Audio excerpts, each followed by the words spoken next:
Good day everyone, Shannon Ainslie here from surfcoach.no. I hope you're all doing well, scoring some waves, getting barreled, learning how to surf even better, and I hope you learned something from these tutorials I'm making. Today we're going to focus on some surf specific training that you can do at home. This is going to focus mostly around the paddle training. So a lot of you might end up only surfing on weekends or once or twice a month or maybe every few months.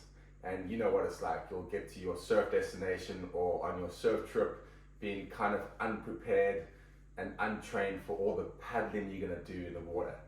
And the thing we do mostly in the water is waiting and then paddling for waves. So we want to try to be as ready as possible. So we're going to go through some basic training that you can do at home. And all you need is a Pilates ball or even a bench like this. If not, you can make or get something to add some elevation off the ground, like some cushions or pillows.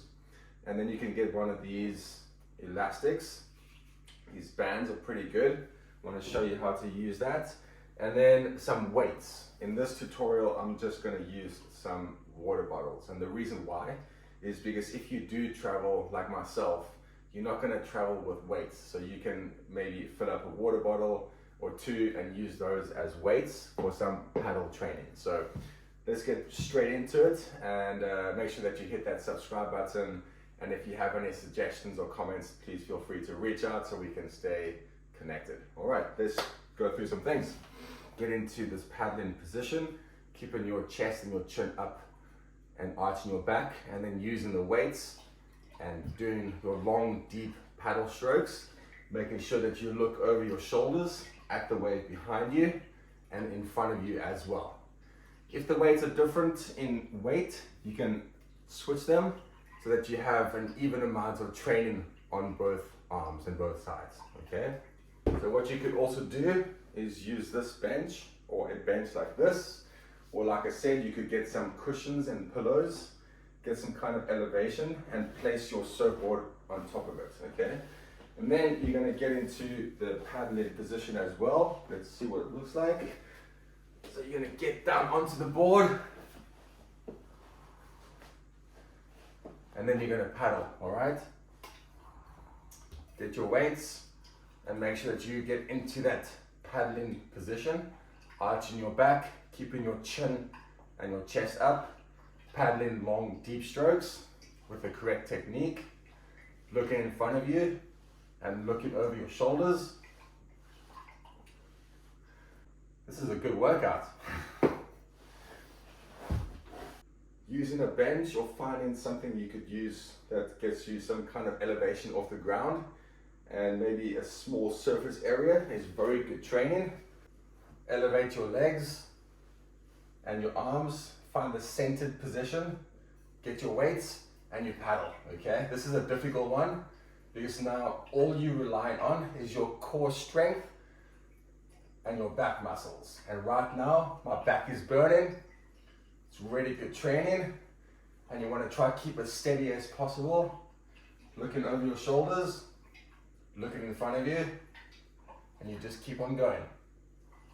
So a common mistake or problem that a lot of surfers who don't surf that often have is that they'll paddle with their chin and their chest down on the board like this, or at least too close to the board. And this is an easy way for you to actually have less control, therefore to nosedive easier when you paddle for the wave. So that's why it's very important to engage your core, to arch your back, and to get your chin and your chest up off the board into this paddling position when you train, okay? So in your training, try and do this as much as possible. Elevate yourself off the board, even squeezing your glutes and even lifting up your legs like this is going to help a lot too. So try and lift up and arch yourself as much as possible, and then you're going to paddle for as long as possible with some weights or those rubber bands, okay? So don't paddle like this. So having an option to use rubber elastic bands and also weights for training is very good, because the one is you're going to carry weight and use weights to train those so specific muscles, whereas the other one you're going to use for pulling. You're going to be pulling the elastic as if you put in water for paddle. So check it out. So we're gonna get into that paddling position with the elastic bands attached to a wall or pole or door or something. Keep everything elevated and then you paddle. And you wanna make sure that you pull nice, long, deep strokes, looking over your shoulders. Okay, make sure that when you do this, you don't just swing like this.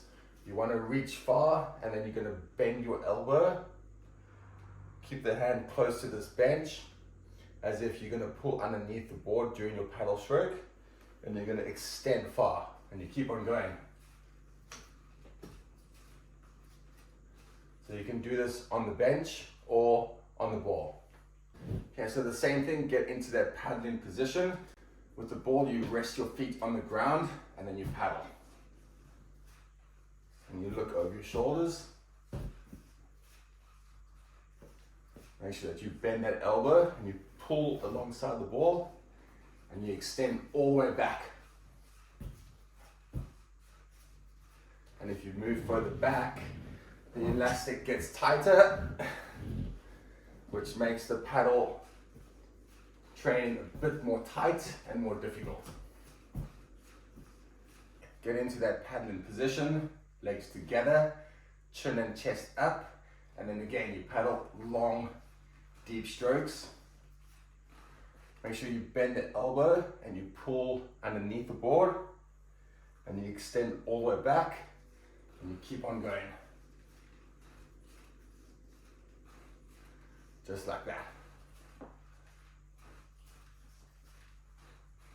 If you don't have many options, such as something to elevate yourself off the ground or the elastic rubber band, you can just get onto the ground, find some weights, and you can do some training like this. So you're just gonna lift up your arms, legs, and everything, get the weights, and you're just gonna train like this.